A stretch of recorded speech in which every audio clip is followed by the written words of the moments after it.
Yu-Gi-Oh cards before they skyrocket in price. My guy, my friend, my brother in Christ. We winning! Today, big dog, I'm going to be giving you cards that you should buy before they skyrocket in price. Why? Because I'm such a good guy and you subscribe to the channel.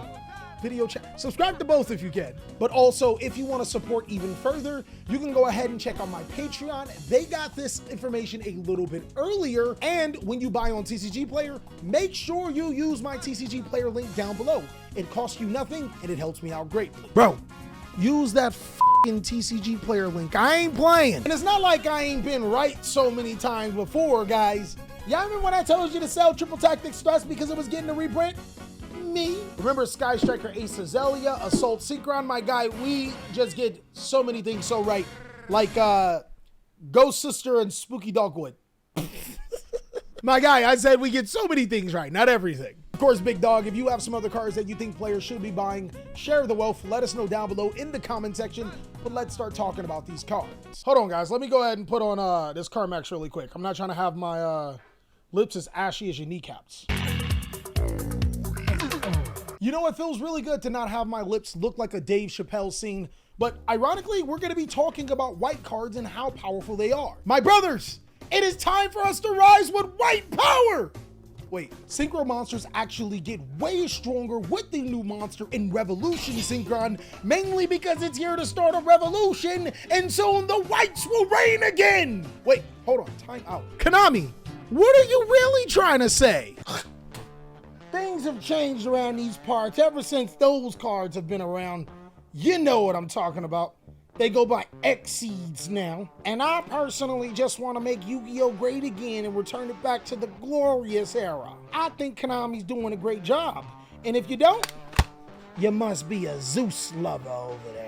What's really cool is that the other mechanics like fusions, rituals, Exceeds, and links all have some really ridiculous mechanic. Synchro summoning using monsters from your hand might be the way to break synchros, but that also comes with those underpriced synchro monsters skyrocketing in price. And don't worry, big dog, I got you on some of the cards that players have been looking at. Seeing that Revolution Synchron just might be the revolution of synchro summoning, I think we genuinely have to look at the cards that Revolution Synchron can summon that can benefit Yu-Gi-Oh players. I think players should be looking at cards like Ancient Fairy Dragon and Black Rose Dragon immediately. My guy, this pretty much means that any level 4 normal summon is a board wipe or free searches. They gon' respect my normal summon now. But let's not forget about Revolution Synchron's other effect. It being able to summon itself from the graveyard to the side of the field gives you a whole nother synchro summon. Now, if I can think with my itty bitty brain, what's a good level 8 synchro monster that was really hard to summon? My guys, you already know what it is. Just use your Ancient Fairy Dragon after you've gained all its effects to synchro summon it to Stardust Dragon. They'll never see it coming. You're winning. My guy, getting clapped up by Stardust never felt so good. Fine then, don't listen to me.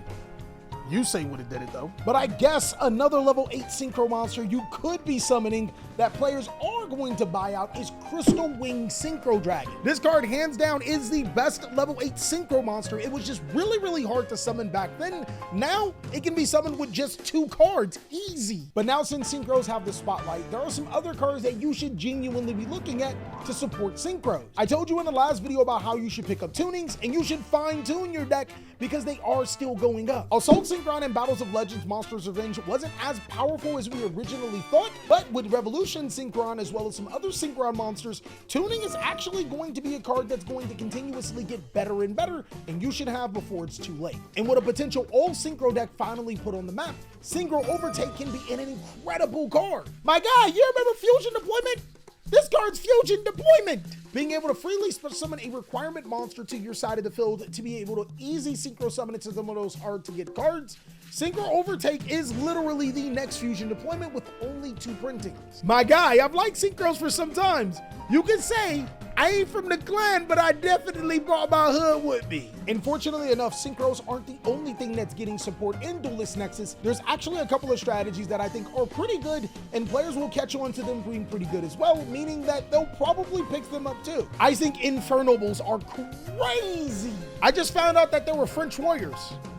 and one of them wields a katana. Something about that just doesn't seem accurate. Can't wait for somebody to actually say, well, actually, Callie, the French were actually in Japan at one point in time and took an influence. Shut up, dog. That still doesn't delay the fact that Warriors are back, and there are 100% some cards that I think players should be looking at. Starting with the basics, I think cards like Reinforcement of the Army are heavily undervalued right now. Reinforcement of the Army is a really interesting card. Keep in mind, it's only at 1 on the forbidden list, which is almost criminal at this point in time. My guy, let my boy Rhoda go. But because Warriors haven't been good for so long, the value of these cards are a lot lower than what they should be, especially if cards come off the forbidden list. In my opinion, the Ultra Secret in Collector's Rare version of this card is criminally low. But there's also the OG Supers that you can pick up. And who can't forget about the Hobby League, my boys? And to be honest, you can never really go wrong with Reinforcement of the Army, because even if it doesn't come off the forbidden list, older formats actually had Rhoda at more than 1 copy, meaning that this is a card that you can pick up and it will just always be a solid investment. Then there's also Modern Warrior support in Isol Two Tales of the Noble Knight. My guy, this card was almost bannable at a point. It adds a warrior, then summons a warrior by sending equipped spells. Who made this? Fortunately enough, at this stage of the game, Isol has multiple printings, but I think the Extreme Force Ultra Rare as well as the Amazing Defenders Collector's Rare will be the most sought after versions because they're high rarity. And let's be honest, guys, who don't like to dip their toe in high rarity every now and then? These are overall just solid investments over time, seeing that their generic warrior support, just like Noble Arms Durandal, being able to search a fire warrior from your deck to your hand. And they keep making that hot fire in warrior form. Listen here, Konami. I wants ya, and I likes ya. So we can do this the easy way or the harder way. The choice is yours. Don't play with me, Konami. You know I'm a warrior out here. And the warrior support does get just a little bit more specific to Infernobles.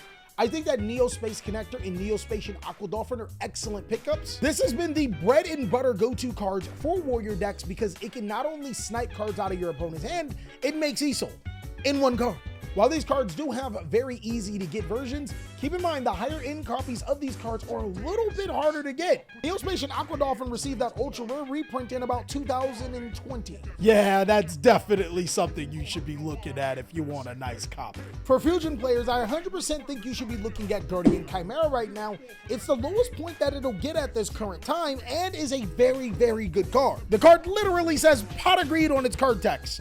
Everything else, I would say it doesn't matter, but it's crazy. The reason why I'm pointing it out right now is because the Chimera Illusion strategy is coming out, which does use Guardian Chimera. If this deck becomes a top contending Yu-Gi-Oh deck, Guardian Chimera is one of the essential cards, and it's bound to go up. If not, you still picked up Guardian Chimera when it's seeing less play, meaning that it's at its most reasonable price, and you can't lose. The card literally says pot of greed on it. Fortunately enough, if you're not interested in any of those types, there's still some pretty good Yu-Gi-Oh cards that are generic that you should be looking at. Take, for example, with Synchro monsters getting a whole bunch of new tricks, XE decks being really, really good right now in Pearly, as well as Fusion decks still doing Fusion things. Those all seem to have one weakness in common.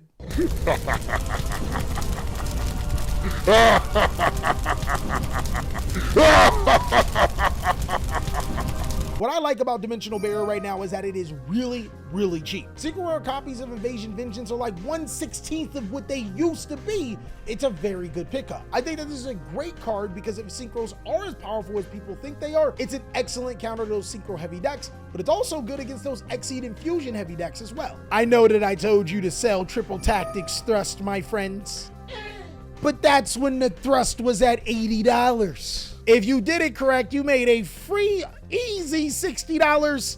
I'm telling you to pick them back up again. Triple Tactics Thrust is a solid investment right now because outside of the 25th anniversary reprint set, there's almost no chance this card gets reprinted this year. Because of the reprint upgrade for Triple Tactics Thrust, a lot of people are getting rid of their secrets. If you are looking for the best opportunity to pick it up, it would probably be right now because there's no foreseen reprint in the future. Now, the ultimate gamer would ignore this advice and just play at OTS shops and get ultimate rare copies of Triple Tactics Thrust. But if you're not that fortunate, picking up some secret rare copies were at their lowest point right now and way before a reprint would be the most opportunistic. Plus, you made a free $60, my friend. You sold them at 80, get them back at 60. And the last card, my guy, I would be looking at, I actually got this idea from Squiddy. Squiddy, you a G. Check out my boy Squiddy channel. He be putting it the hot fire. I think Siravis, the Ancient and Ascendant, is crazy. My guy, all you gotta do is discard this card.